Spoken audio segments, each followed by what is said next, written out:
Šodien mēs esam noslēguma reizē vēstulē Filipiešiem.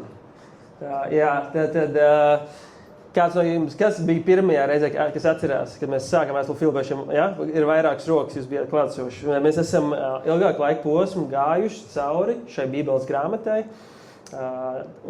kur sastāv no 4 nodaļām.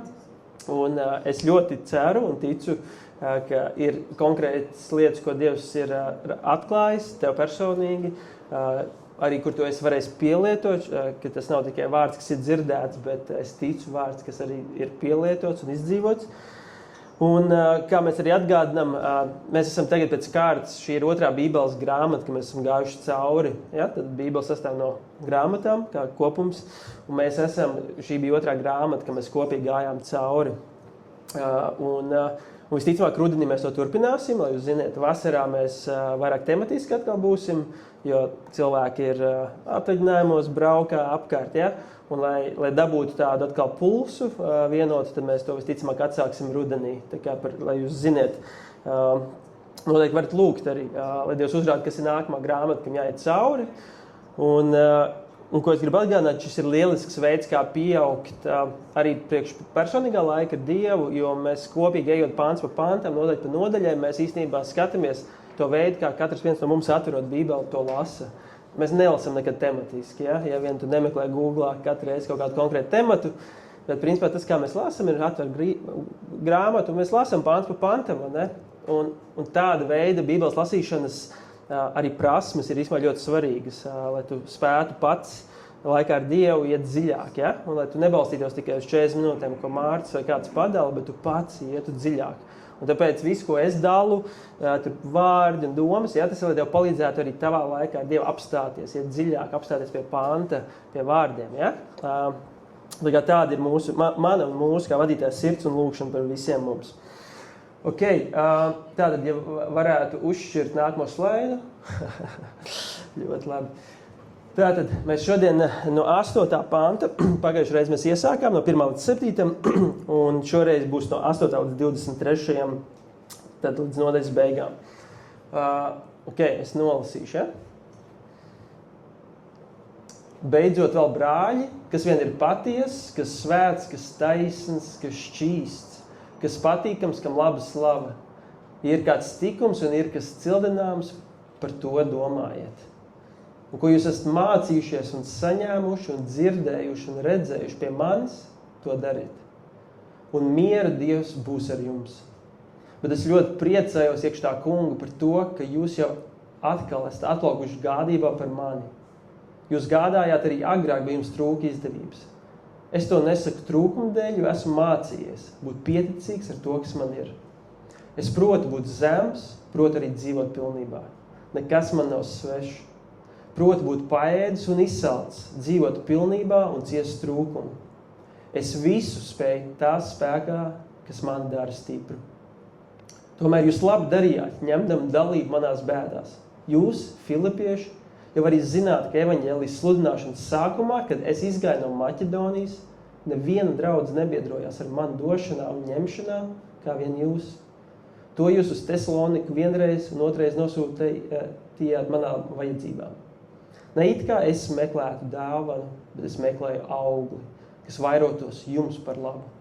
Es visu esmu dabūjis un man ir pa pilnam. Esmu piepildīts, kopš saņēmu no Epafrodīta jūsu dāvanu. Šo saldu uzsmaržu, Dievam pieņemam patīkamu upuri. Mans Dievs apmierinās katru jūsu vajadzību pēc savas godības pilnās bagātības, Kristu Jēzu.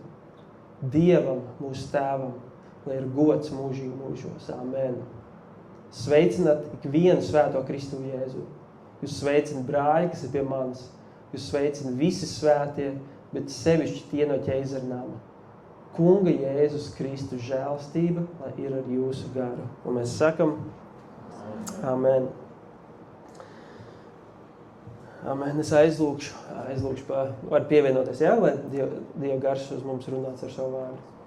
Jā, mēs pasakamies Tev, mūsu trīsvienīgais Dievs, jā, paldies par Tavu dzīvo vārdu. Mēs pasakamies, ka tas ir Tevis iedvests, tas ir Tevis nodots, un paldies, ka tas ir arī mūsu valodā pieejams, un kungs, paldies, ka tas ir mums mīļš, un mēs šodien lūdzam, lai tas tiek darīts dzīves un attiecināts mūsu dzīvēs, mūsu katra kontekstā, kungs, lai mēs sadzirdam gan, ko tu teici toreiz caur Pāvilu Filipiešiem, bet arī caur Svēto garu, kā tas mums caur Kristu attiecās uz mūsu dzīvēm. Tāpēc, mēs vienkārši kopīgi lūdzam Svētais Gars, tas ir tavs dzīvais zobens, tas ir tevis iedvests, tāpēc mēs lūdzu, Svētais Gars, dari kalpošanu, ko tikai tu spēj. Ne mani vārdi, ne mans pārdoms nespēj mainīt cilvēks, es to apzinos, bet es pasakos, ka tu spēj. Kungs izmanto to visu, lai runātu uz mums. Mēs kopīgi to lūdzam Jēzus vārdā. Un mēs kopīgi vēlreiz sakam, Amen. Ok, super. Tātad iepriekšējā reizē, pirms 2 nedēļām, mēs kopā skatījāmies pirmos pāntus 4. nodaļā, un tādu mazo virsrakstu es devu par stāvēšanu stipri kungā. Un neejot baigi detalizēti, bet tajos pirmajos 7 pantos, es ticu, parādījās 3 tās galvenās domas, ko Pāvils ļoti iezīmēja. Jo šis ir turpinājums 4. nodaļā, tāpēc es svarīgi saprast, no kurienes mēs nākam. Ja? Tad viņš un mēs kopīgi domājām, ka Pāvils mums rādīja, kā stāvēt stipri attiecībās, konflikta situācijās, ja? kas bija Filipijas draudzē, un viņš parāda, ka daļa no stāvēšanas stipri kungā nozīmē arī risināt šīs lietas, virzoties uz izlīgumu un vienotību. Mēs domājam arī par stāvēšanu stipri priekā, par dievišķu prieku. Prieku, kas nav sajūta, bet prieku, kas ir balstīts nevis ārējos apstākļos, bet personā kungā.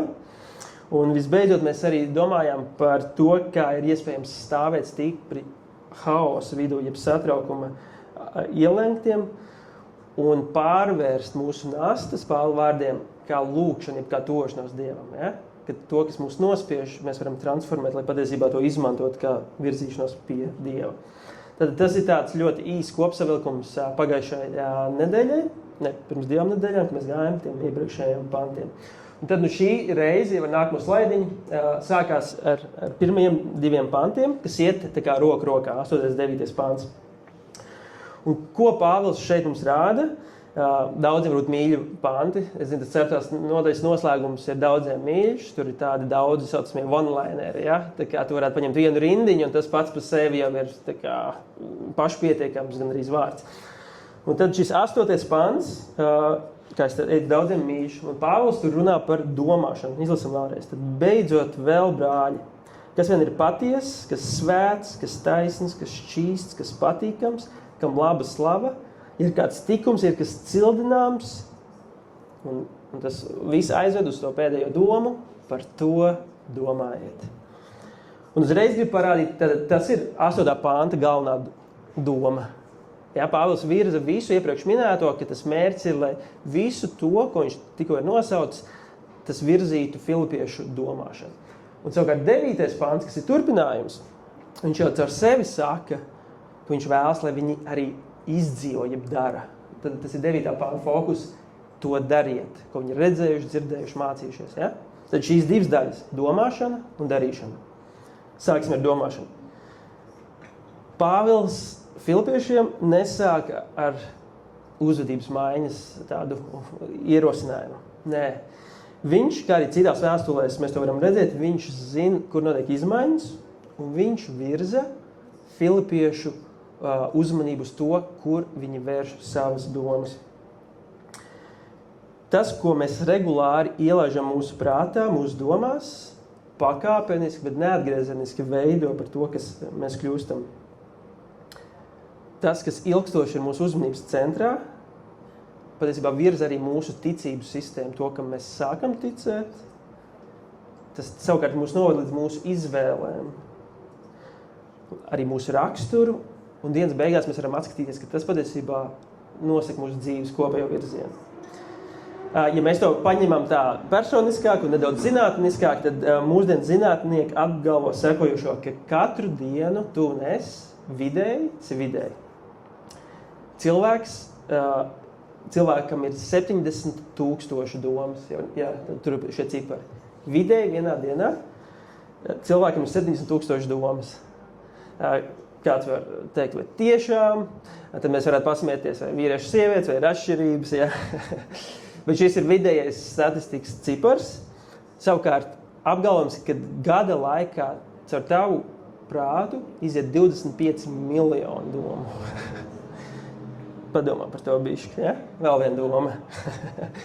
Tad mūsu prāts ir milzīgs uzmanības tāds magnēts, ja?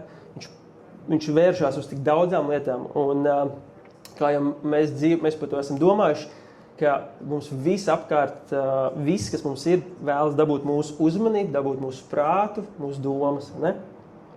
Sākot ar mūsu telefoniem, viss, kas tur ir, ziņas tīkli, tur ir komunikācija cilvēkam ar mūsu ierīcēm, ne? Tas viss vērš mūsu domu, uz ko mēs fokusējamies. Domāju, to varbūt vienkāršāk, praktiskāk. Man šodien sanāca spēlēt basketbolu ar kādu tēvu, kuram ir 2 bērni. Un viņš ir ārzemnieks, un mēs tur mētājam. Un šis dēls, kuram ir aptuveni, man liekas, 5 gadi, ja šis tēvs tā kā viņu māca, kā mēs tikko esam beiguši spēlēt mīnus, ja, uz precizitāti, un tagad šis jaunākais dēls tiek mācīts, kā mēs bumbu grozām. Un ir acīm redzams, ka tas dēls, viņš tā kā tur bumbu rokās, bet viņa uzmanība ir tur uz to spēļu laukumu, ja?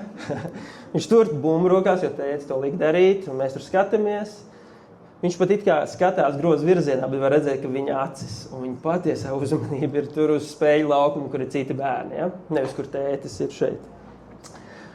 Un viņš pirmo to metienu aizmet vispār tā kā pilnīgi garām, un ir skaidrs, ka, lai arī viņš to dara, bet tur nav viņa uzmanība.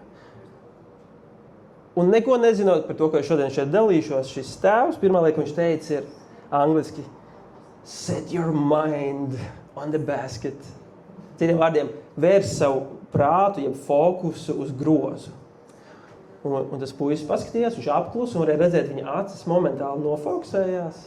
Viņš nofokusējās, viņš apklusa, viņš vairs neskatījās apkārt, un viņš meta, un ne ar pirmo, bet ar trešo piegādi viņš iemeta. Angliski ir šī doma par mindset, ja? Kāds ir tavs mindsets? Un mēs reizēm šo anglicismu izmantojam arī latviski, vai ne? Tas nav par vienu domu, bet tas jau ir īstenībā par mūsu domāšanas tādu jau gan lielumu, ja mēs teiktu pat sistēmu. Tas ir interesanti domāt, kur ir nostādīts tavs prāts, kas ir tavs mindsets, kas to veido, kas to ir veidojis, vai to apzinies vai nē. Bet pat tev neapzinoties, tas notiek katru dienu. Kaut kas veido tavu prātu, tavu domāšanu, un citreiz mēs varam kā šis puisis būt ar bumbu, un it kā mums šķiet mēs fokusējamies, bet kaut kas cits arī patiesībā noķers mūsu uzmanību. Tas, uz ko tu un es, mēs vēršam mūsu prātu un fokusu, noteiks mūsu rīcību. Un tamdēļ šis svarīgais jautājums, kāpēc Pāvils tam pievērš tik lielu uzmanību? Būs pāns, kas nav šeit slaidā, tas ir no Jēzus kalpošanas sākuma. Viņš saka šādi: atgriezieties un ticiet evaņģēlijam. Šis vārds atgriezties ir grieķu vārds metanoia, un viņam ir plašāka nozīme, bet viena no tiešiem tulkojumiem šim vārdam ir domāšanas izmaiņa. Tad vārds atgriezties, kas mums būtu latviski, ja? Angliski viņš ir repentance, grieķiski metanoia, un viens no galvenajiem raksturojumiem ir nevis justies vienkārši slikti par to, ko esi izdarījis, kas arī ir daļa vecajā derībā, ir daudz piemērtam, bet viena no fundamentālākajām lietām ir patiesībā, ka apzinoties patiesību, cilvēks sāk mainīt, griezties pretējām virzienā un maina domāšanu un arī rīcību. Un caur to, principā, Jēzus jau no savas kalpošanas sākuma teica, jūsu aicinājums ir no viņa sākt domāt, tā kā mainīt virzienu un sākt domāt citādi par Dievu, par sevi, par grēku, par pasauli. Un viss Bībeles stāsts, īstenībā, ja mēs ejam līdz pat pašam sākuma, arī sākās ar domu, ar ideju. Ja mēs domājam par Ēdens dārzu, kā Sātans nāca pie pirmiem cilvēkiem, vai viņš nāca rūgdams, vai viņš nāca demoniskā uzbrukumā, nē, viņš nāca ar ideju. Viņš nāca ar domu, tādu retorisku jautājumu, kas lika apšaubīt, vai vismaz uzmest ēnu uz Dievu. Kur Sātans teica, vai tad tiešām Dievs ir teicis? Interesanti, vai ne? Cilvēces grēka pats sākums nesākās ar kaut kādu garīgu, milzīgu, mēs teiktu tādu redzamu cīņu, tas sākās ar domu, ar ideju. Tik nozīmīgi bibeliskajā stāstā ir tas, kur nonāk domas, vārdi, izejot caur mūsu prātam un mūsu sirdī. Lai tik pāris rakstīts parādītu, neiesim visām cauri, varētu nākt uz slaidiņu. Pāvils to nesaka vienā vietā. Viņš 12. nodaļā Romiešu vēstulē saka, ka viens no pārvēršanās, tas vārds transformācijas, ja mums mīļš draudzē, viens no transformācijas veidiem, kā tas notiek, kristiešu dzīvē būs caur prāta atjaunošanu. Bībele saka, mums ir Kristus prāts, un vienlaicīgi mums ir kā mūsu prāts, un lēnām mums ir jāsāk mainīt, atjaunot, ja, mūsu prāts. Vēstulē Romiešiem 8. nodaļā, Glika tulkojumā. Citi latviskie pārējie tulkojumi nedaudz ir palaiduši garām tur to domu. Tur ir visprecīzāk, tur ir rakstīts, ka tie, kas ir pēc miesas, ar to ir domāts pēc salauztās dzīves, grēka veida un dabas. Ir rakstīts, tie domā uz to, kas patīk miesai. Angliski tur arī, ka they have set their mind, ja? Šī doma mindset gandrīz, ja? Viņi likuši savu domu, savu prātu uz miesīgo. Bet tie, kas pēc gara pretnostastīts, uz to, kas patīk garam. Jo miesas prāts ir nāve un gara prāts ir dzīvība. Un tur ir domāta, principā, miesas prāts pretīdzāk būtu miesīga domāšana. Ja? Miesīgas domas vai arī garīgas domas, šeit domāts svētā gara vadītas, patiesības ietvests. Un visbeidzot, 2. korintiešiem 10 mums, kā kristiešiem, pat pavēl, ne tikai tā saprast, ka ir tā doma pasauli, bet teikt aktīvi viņās darbojieties. Un viņš ir min tā doma par domu sagūstīšanu. Ja, tajos pantos iet runa, ka ir šī cīņa mūsu prātā. Tad mēs redzam visu caur Pāvila kopējai mācībai, Jēzus vārdiem, un tagad arī Filipiešu vēstulē, ka Pāvils liek uzsvaru uz domāšanu. Un es tev un man gribu teikt, ja tu patiesi pieies savā dzīvē, un tu sāks dziļāk domāt, mēs sapratīsim to, ka jebkura svēta darbība, mēs teiktu paklausība, un vienlaicīgi jebkurš grēks savā sākotnējā formā ir doma, ideja. Ja? Un tad tas rezultējās, ja? Vai mēs izvēlamies patiesības ceļu, paklausības ceļu svētam garam, un mēs piedzīvam labus augļus, ja gluži pretēji, mēs noticam meliem, mēs izvēlamies tumsu, vai mēs neticībā ejam, ja? Un mēs piedzīvojam miesīgus augļus. Bet tas ir interesanti, un ka savā sākotnējā formā tās ir domas. Un mēs par to esam daudz runājuši, ka arī draudzē, ka mūsu domā milzīgs spēks, ja es par to runā, un bieži intelektuāli mēs varam piekrist tam, kas ir patiesas, mēs teiktu biblisks, ja? Teoloģiski patiesība. Un man ļoti bieži nāc cilvēki saka, Mārcis, es zinu to patiesību, es zinu. Es zinu, kas pareizi atbildi, ja? Un ko ar to cilvēks mēģina pateikt? Es intelektuāli, man ir pietiekama kapacitāte zināt, kas Bībelē ir rakstīts, ja? Un es to neuzskatu par pašsaprotamu mūsdienu, esmu priecīgs, ja? Ja cilvēks zina to, kas ir rakstīts, es priecājos, tas ir ļoti labs izējas punkts. Bet ar to nav gana bieži, ja? Pati informācija neizmaina mūs. Un tāpēc tik bieži, varbūt tu esi to piedzīvojis, tu saki, es varu zināt, ka Dievs mani mīl, bet konkrētā situācijā vai sfērā es to tam neticu, vai to neesmu piedzīvojis, ja, un ej cauri procesam. Es varu zināt, ka man nav jābaidās, jo Bībelē tas rakstīts vai pat pavēlēts, bet es piedzīvoju to un to savā dzīvē, baiļu formā. Vai es varu zināt, ka man identitāte Kristu, bet joprojām meklēt savu vērtību cilvēku atzinībā. Citiem vārdiem mūsu galva var piekrist informācijai, to zināt, bet tai domai un tai patiesībā viņai jānonāk līdz mūsu sirdī, kur tas kļūst par ticību.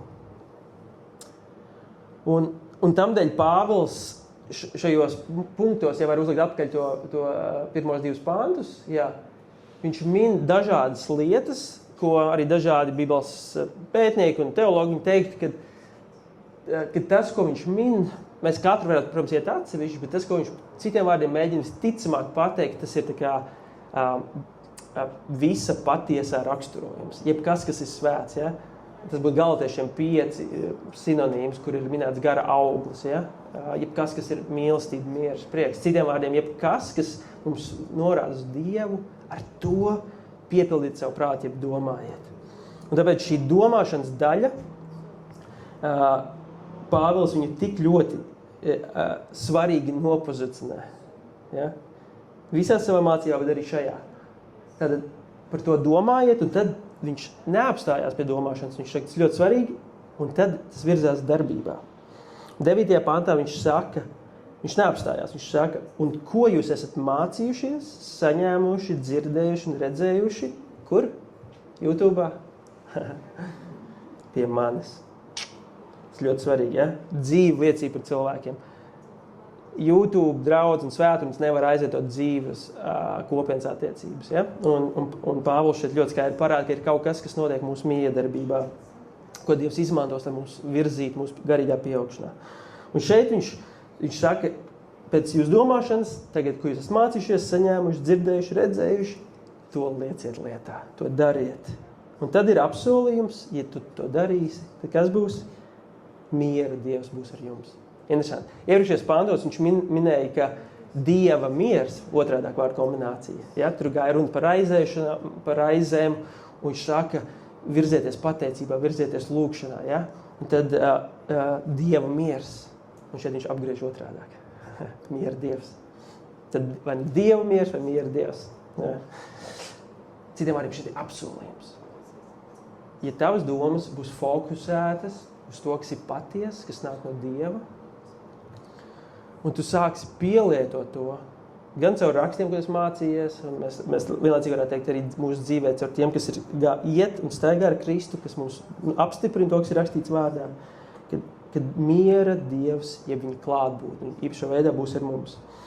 Un šeit ir ļoti svarīgi tos pateikt, ka kristietība mīļa nebeidzās tikai ar pareizu domāšanu, tad nebeidzās ar pareizu teoloģiju. Un atkal, tam ir sava vieta, ja mēs mīlam Dievu vārdu, ir teoloģiskās nianses svarīgas, jo neveselīga mācība ir, un neveselīgai mācībai būs sliktas sekas. Tāpēc man ir ļoti svarīgi, kāds saka, kāpēc Mārcis tik daudz runā par Dievu vārdu, jo es ticu, ka mācība ir nozīme.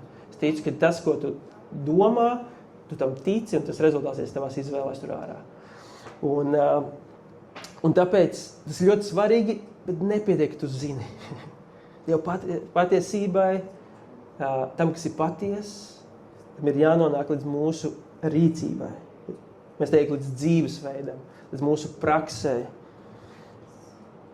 Un atkal interesanti, pēdējos gados arvien straujāk arī zinātne iet roku rokā ar šīm tēmām, īpaši par prātu un smadzenēm. Tas ļoti interesanti, kā zinātne dažādos posmos, mēs teiktu, pieraujās tam, ko Dieva vārds jau ir sen atklājis. Un varbūt dod mums kaut kādu tādu zinātnisku skatījumu, bet patiesībā vienkārši apstiprina to, kas ir Dieva vārdā.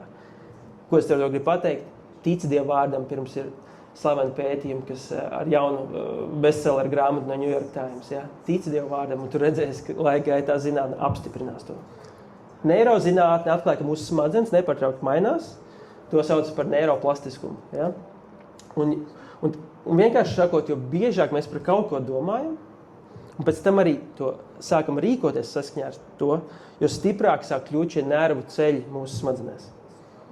Un tas interesantais ir, ka smadzenes nemainās tāpēc, ka tu vienkārši uzzināji jaunu informāciju. Tā mainās tad, kad mēs, un es uzsveru vārdu atkārtoti, citiem vārdiem atkal un atkal un atkal izvēlamies domāt un pēc tam rīkoties šajā jaunajā veidā.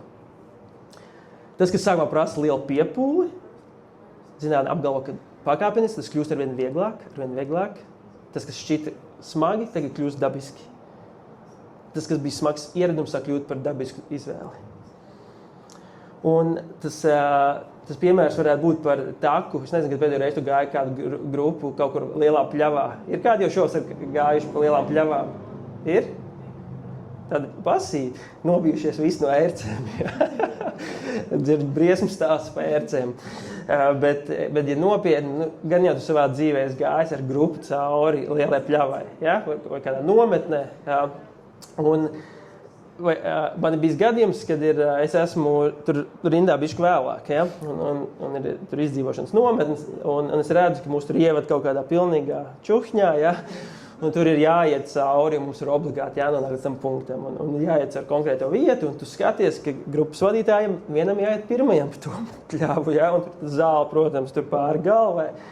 Un tajā mirklī esmu ļoti priecīgs, ka es esmu tur bišķi vēlāk, jo tad jau tā taciņa ir tāda iemīta, ja? Kad es biju 5. pēc kārtas, tu ej, tam pirmajam visgrūtāk, otrajam nedaudz grūtāk un pakāpeniski tam, kas aizmugurē jau tāds viņa ir iemīt. Es biju domājis, vai teikt, labi, reizēm tie, kas pie pilsētu vidē iekārto, kur iet cilvēkiem, tas tāds bišķi off-topic ir smieklīgi, viņi saka, kur visiem vajadzēs doties šeit, mēs nosaltējam ceļu, tur cilvēki ies, un tad vienlaicīgi realitātē, skaties, ir tāda cita taciņa, kur patiesībā visi iet, kur zāle vairs neaug, ja, un visi iet shortcutu sakot, ja, tas tā smieklīgi. Bet tā bieži ir mūsu dzīvēs, vai ne? Tas, kur tu atkārtot iesi, tas kļūst arvien vieglāk, un man pie mājām ir ļoti skaidra taciņa uz Maksimu, kur ir skaidri redzams, kur viss pilsēta iet, nevis par to nosaltēto pārēju, kur pilsētu vidas plānotāji domā. Ja? Bet, ja nopietni, tieši tā izskatās arī mūsu prāts un izvēles, un patiesībā mūsu veidošanās Kristus līdzībā ceļš. Tad, kad mēs sākam fokusēt, vērst mūsu domas, vērst. Es izklausījos pēc latgaļas atvainojos. Tad vērst mūsu domas, ja? Man sieva smējās, atvainojos atkal nobīd, man sieva smējās, man pārsvārgs, man pilnīgi no latgales izklausās. Liepājas, ja? Man ir saka no ērģļiem. Labi, šī ir nobīd no svētdienas, atpakaļ fokus, Mārcis, fokus, Dieva vārds. Var redzēt, ka sen neesmu runājis. Tātad, ja tu vērsi uz ko tu vērsi savas domas, un pēc tam sāc rīkoties saskaņā ar to, tas kļūst par dabisku praksi tevā dzīvē, un tam būs Dieva vārda apsolījumi arī labi augļi. Un, lai dot piemērus, tad, kad mēs izlasam Jēzus vārdu, mēs teiktu mācību, un tu sāc vērst savas domas to, ja es saku, piedodiet cits citam. Ar prātu tu var teikt, tam piekrītu, tā ir Dieva patiesība, bet tad var būt sāpes, rūgtums, dusmas, kaut kas bloķē tajā iet. Un patiesībā tajā apzinātajā izvēlē ne tikai zināt Dieva vārdu, bet sāk rīkoties saskaņā ar to. Izvēlēties piedot tajā mirklī, izvēlēties piedot pēc pāris dienām, kad atkal nāks sāpīgas emocijas par šo cilvēku. Atkal tu izvēlēties piedot, un pakāpeniski šis prāta ceļš sāk veidoties, un tas kļūt arvien vieglāk, arvien dabiskāk. Un katru reizi, atsakoties piekrist rūgtumam, tu sāc virdīsies Dieva vārda patiesībā, un tas ir Pāvila ceļš kristiešiem. Uz ko mēs vērsīsim savu domas, šajā gadījumā Dieva vārda patiesība, to, kas ir paties, un rīkošanās saskaņā ar to. Tur ir apsolījums pēc labiem augļiem. Un katru reizi, kad mēs atkārtojam vienu to pašu domāšanas rīcības modeli, šie nervu savienojumi mūsu smadzenēs kļūst arvien stiprāki. Un es tev to gribu pateikt, katru reizi, kad tu to dari. Tas, kas sākumā bija kā apzināta izvēle, kļūst par dabisku reakciju, tas ir pakāpeniski. Tas nozīmē, ka Dievs ir radījis, mīļie, mūsu pat smadzenes, mūsu iekšējušai kapacitāti, ka tā pielāgojas tam, uz ko mēs vēršam mūsu uzmanību un kā mēs izvēlamies rīkoties. Un tam dēļ domāšana un darīšana iet roku rokā.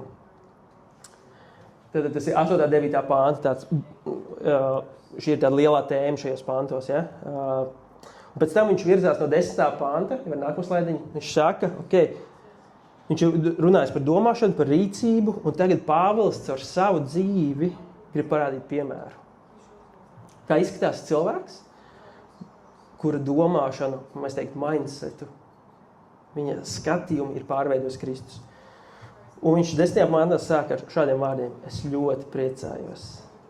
Kur? Iekš tā kunga.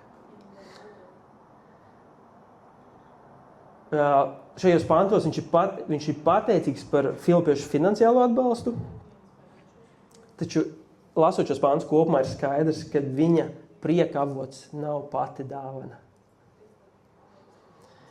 Tas, ko Pāvils uzsver vēl vairāk par pašu dāvanu, ir tas, ka caur šo izvēli, mēs teiktu rīcību, parādās viņu auglis, viņu brieduma auglis, mīlestība, rūpes, uzticība. Citiem vārdiem, tas, ka filipieši izvēlējās atbalstīt Pāvilu, šī dāvana, mēs teiktu finansiālā, varbūt vēl kādas praktiskās, ir tā redzamā daļa, bet Pāvils saka, ka tas nav tas, ka viņš gūst prieku. Viņa prieks, kā viss caur šajā vēstulē, ir filipiešu ticība. Un mēs pagājušajā domājam, kad Pāvils ir šis garīgais tēvs, viņš vairāk kārt atkal saka, ka viņa prieks ir piepildīts tajā, kā filipieši izdzīvo savu ticību. Un ar to mēs varam arī mūsu dzīvēs saredzēt vienu, ka pirmkārt dāsnums vienmēr sākās sirdī. Un ka mūsu izvēle saistībā gan ar finansēm un tas, kur mēs vispār investējam mūsu visus resursus, patiesībā atklāja to, kas ir mūsu sirdī. Tas nekad nav par pašām finansēm, un mēs drausmīgi arī neuzsveram finanses. Dodiet, ja? Tas, ko mēs ticam, ka ja tu piedzīvo Dievu kā dāsnu Dievu, tas mainīs tavu sirdi. Un kad īstenībā tā došana vajadzīga tev. Tavam raksturam, tavai svētapšanai, patiesībā tā nauda nav vajadzīga mums, ja tā var teikt.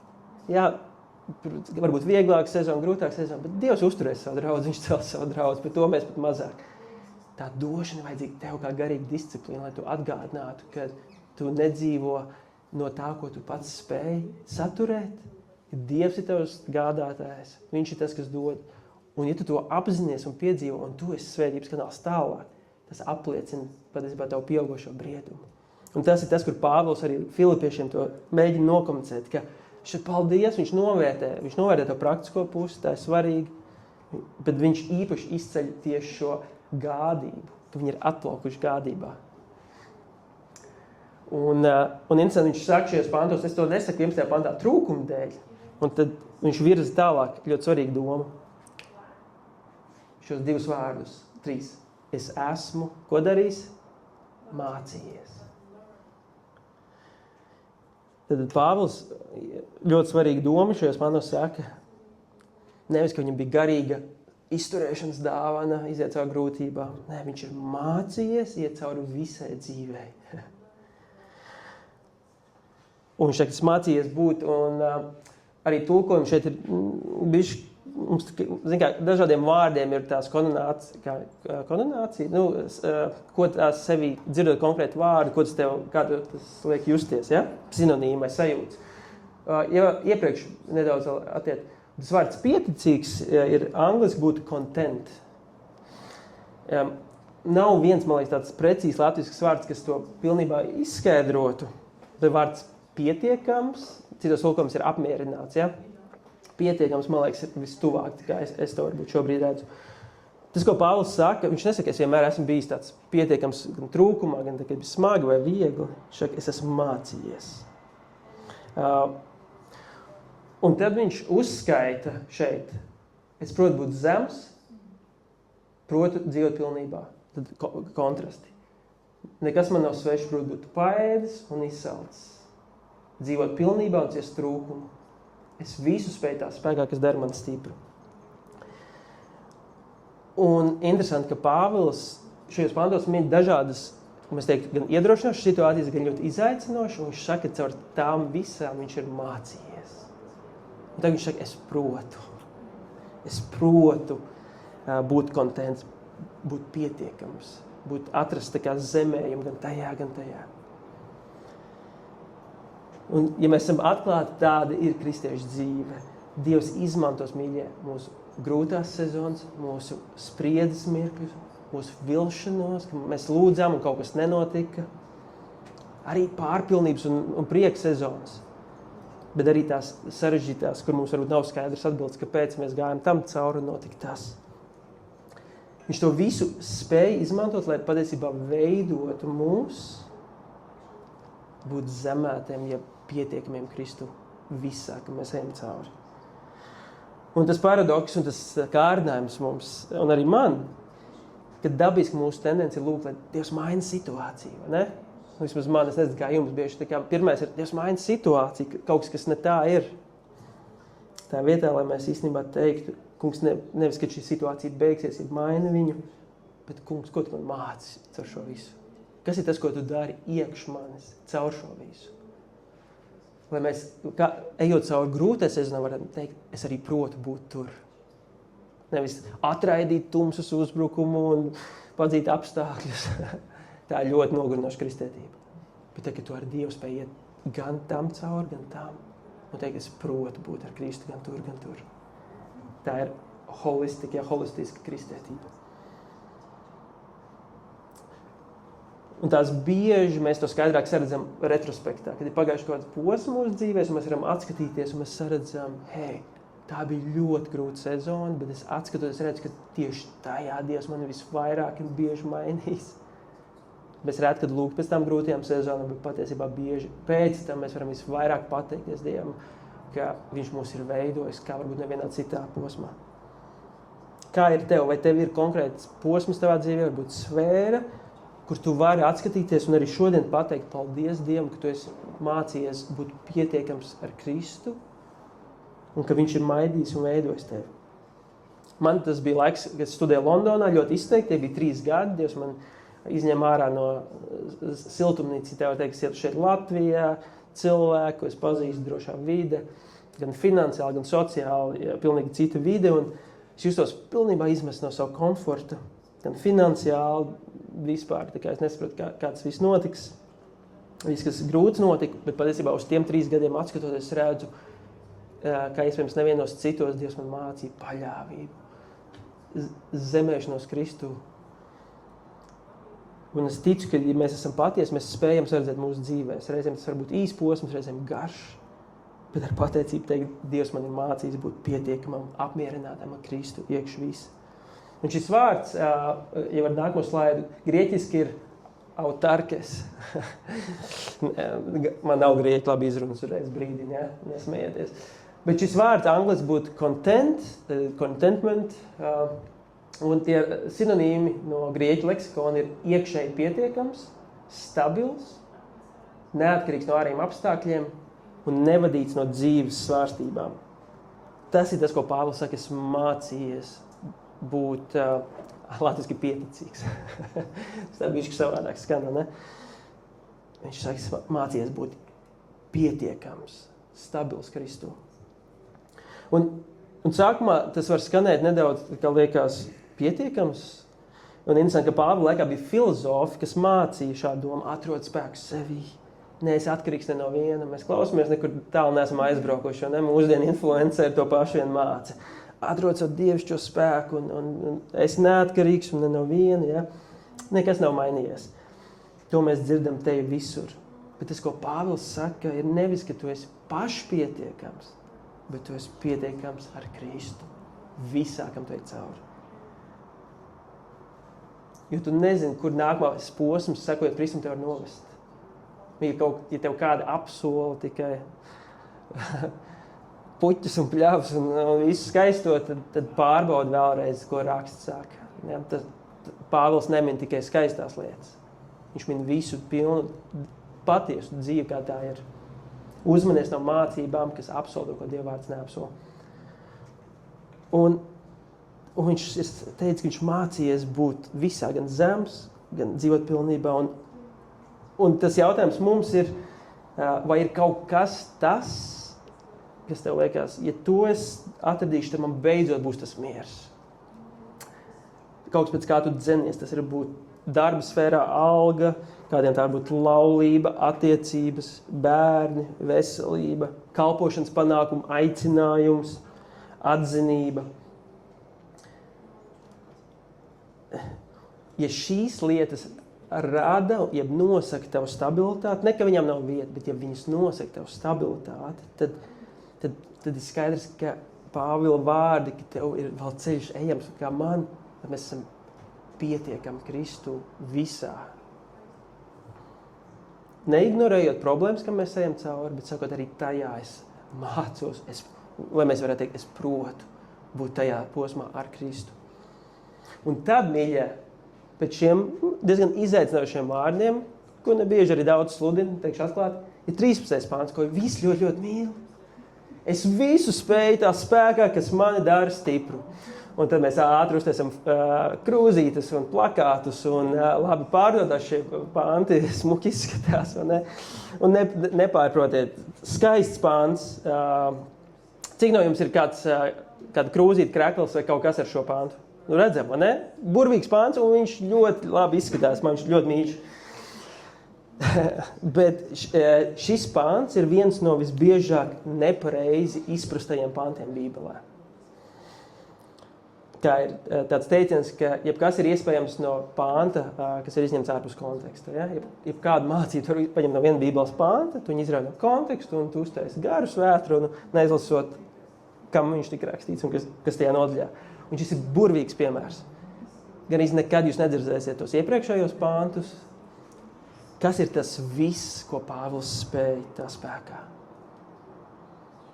Mēs šo pāntu redzam uz sportisku krekliem, es nezinu, vai šajā pasaules čempionātā ir bijis motivācijas plakātos, uzņēmēju konferencēs, sociālos tīklos. Mēs varam sasniegt jebkuru mērķi, un visu, hei, ar Kristu mēs varam kļūt par jebko, hei, ar Kristu mums viss izdosies, viss tavs sapņi, ambīcijas, hei, un visi emocionāli uzkičāti. Un tad ir viens, kurš kā skolotājs uzdāk un parāda noteikts kontekstu. Un tad ir...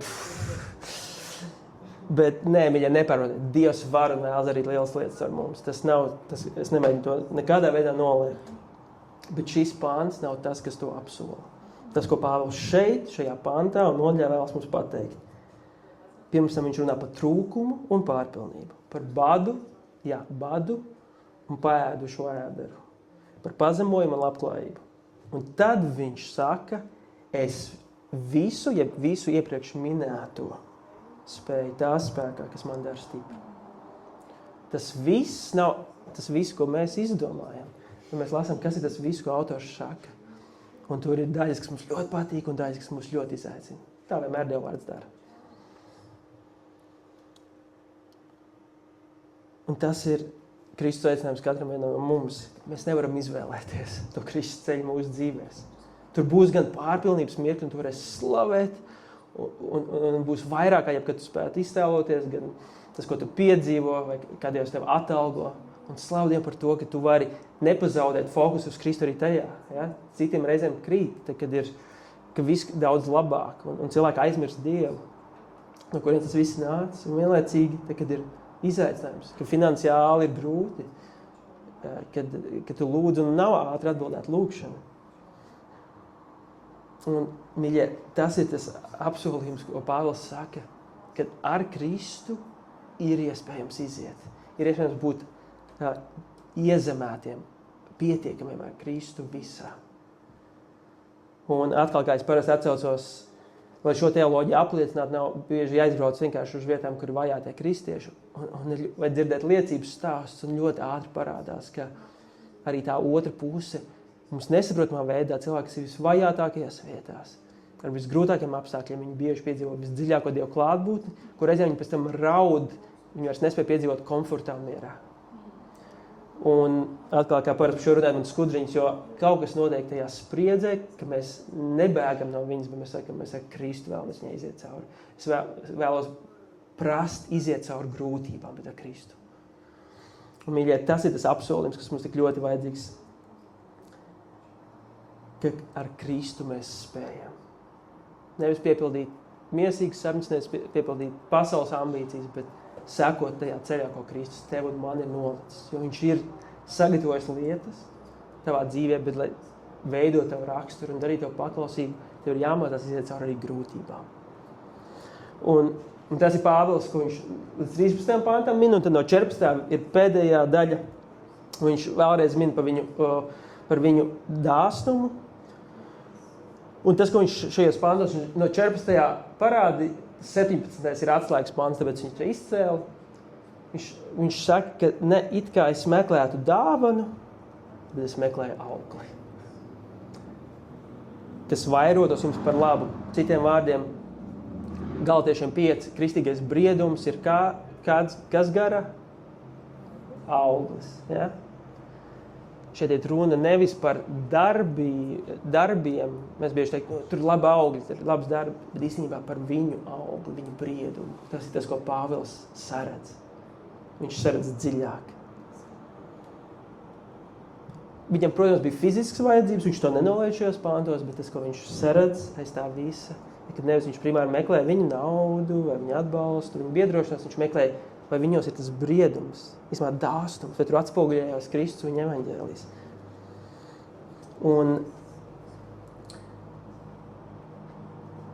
Un caur to atkārtot Dievs redz ne tikai mīļie mūsu finansiālo vai citveidošanu, viņa interesē mūsu sirds. Mēs iepriekš tam bišķi pieskārāmies, un tāpēc mēs arī slaidos par ziņojumos sakam, ka došana ir pielūgsmes forma.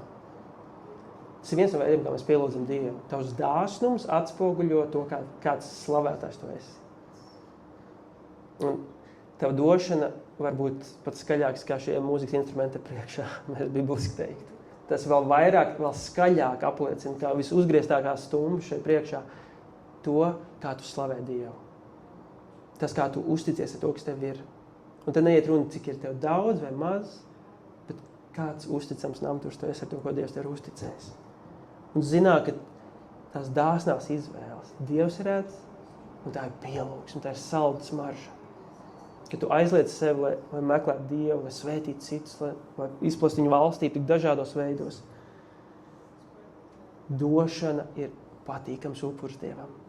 Līdzdarbošanās Dieva valstības darbā.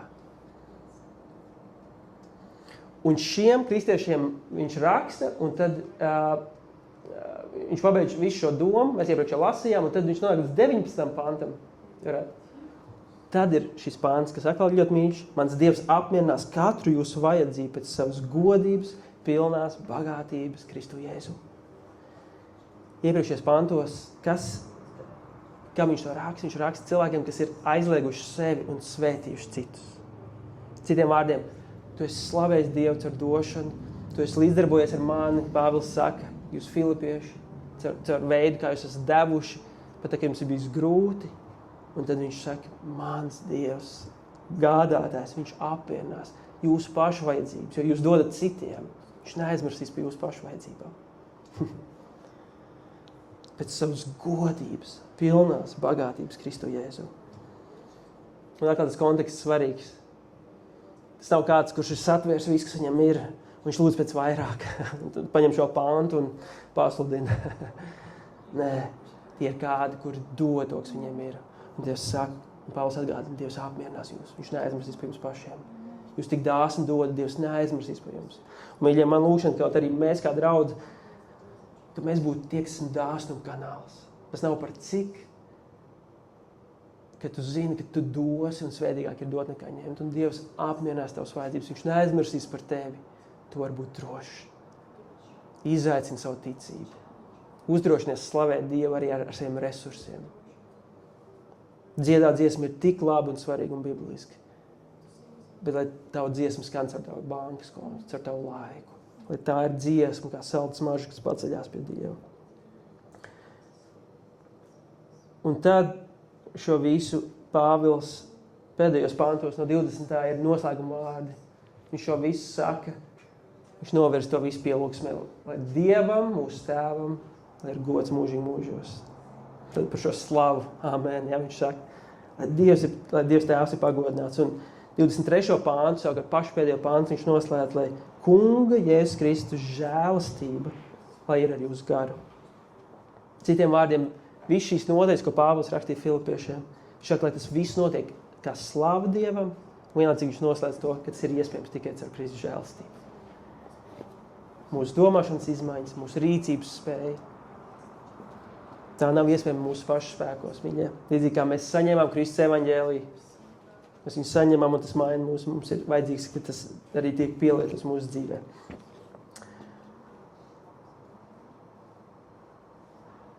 Un pēdējās 4 lietas šajā, kā es varētu šo nodaļu, jeb šos pāntus precīzāk noraksturot, tāda takeaway doma. Pirmkārt, domā patiesi. Apzinies, cik milzīgs svars ir tavām domām. Ja tev interesē, ir pieejami daudz resursu, kas no zinātnes to var apliecināt, kādu gan jau ir lasīšu vairāk, cik iedrošinoši, ka zinātne apliecina radītāju dizainu. Bet apzinies, ka domās notiek vislielākais karš, tas, uz ko tu fokusēsies, kur būs tava uzmanība, tas veidos tavu ticības sistēmu, tavu rīcību. Tamdēļ, otrais, pēc domāšanas patiesi, jeb saskaņā ar to, kas ir patiesi, dzīvo, jeb izdzīvo to saskaņā ar patiesību. Dzīvo, jeb rīkojies. Neļauj būt apmānīts, ka tas, ka tu zini kaut ko, kā informācija, ka tas ir ček. Nē, lai tas ir iemiesots tavā veidā, kā tu sāc dzīvot. Lūdzu Dievam palīdzību, lai tu to spēj izdzīvot. To, ko tu zini, lai tas ir iemiesots tevī. Trešais, mācies pietiekamību Kristū. Gan tad, kad ir labi, lai tu neaizlido pa gaisu, ja, tad, kad lietas attīstās, lai tu atdod Dievam slavu. Tas ir svarīgs pārbaudījums, kad viss ir labi. Bet vienlaicīgi tad, kad viss ir slikti un grūti, lai tavs sirds nav izbijusies.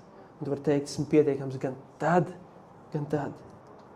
Mēs varam teikt, es protu. Šis svarīgais vārds, es protu būt gan tur, gan tur. Un visbeidzot, mīļie, izaicinājums jums visam šajā vasarā. Prasiet Dievam, kā jūs varat būt dāsni, un katrs viens no mums arī sev to saka, ka mēs varam būt dāsni svētības kanāla apkārtējiem. Ticēt, ka tas ir pielūgsmes veids, kas pagodina Dievu, kas ir pa svētību citiem, un Dievs redz to, ko neviens cits neredz. Viņš mīl šo veidu, jo tuvojas diena, ka mums vairs nebūs šāda pielūgsmes forma Dieva klātbūtnē.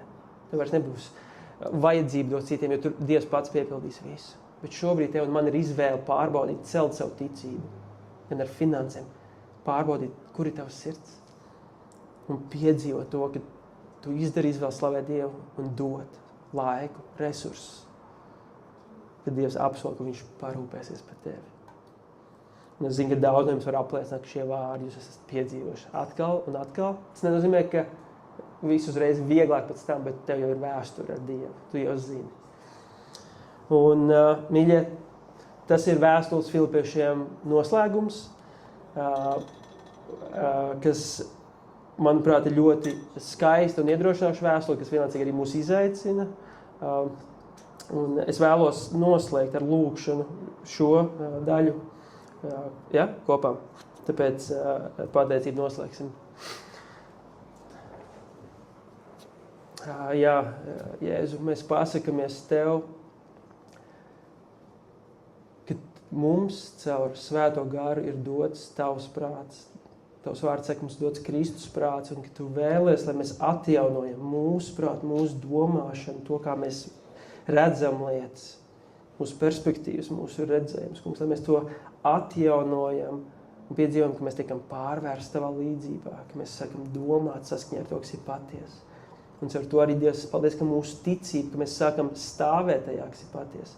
Un es lūdzu īpaši par katru vienu mūsu domu lauku, to, kur notiek šis karš mūsu domās, caur meliem un šaubām, caur kārdinājumiem un piedāvājumiem. Līdzīgi kā nāca čūska Dievs pie pirmiem cilvēkiem, kungs, apkārt tik daudz melīgas čūskas, kas vēlas apšaubīt to, kas ir patiesa. Nedaudz sagrozīt to, kas ir Tavā vārdā rakstīties. Es lūdzu, dod mums spēku izšķirt un Tavā autoritātē sagūstīt katru domu, kas augstprātīgi vēršas par to, ko Tu esi teicis. Kungs, lūdzos pēc mugurkaula garīgi. Nebaidīties atraidīt domas, kas nav patiesas, nebaidīties uz tām nefokusēties un tās vienkārši paņemt projām. Un, kungs, lai mūsu domas ir piepildīts ar to, kas ir patiesa, svēts, taisns, šķīsts, kas ir ceļošs, kas dod dzīvību. Kungs, lūdzu, ka mēs varam tur vērst mūsu domas, lai mūsu prāts ir tur fokusēts un vērsts.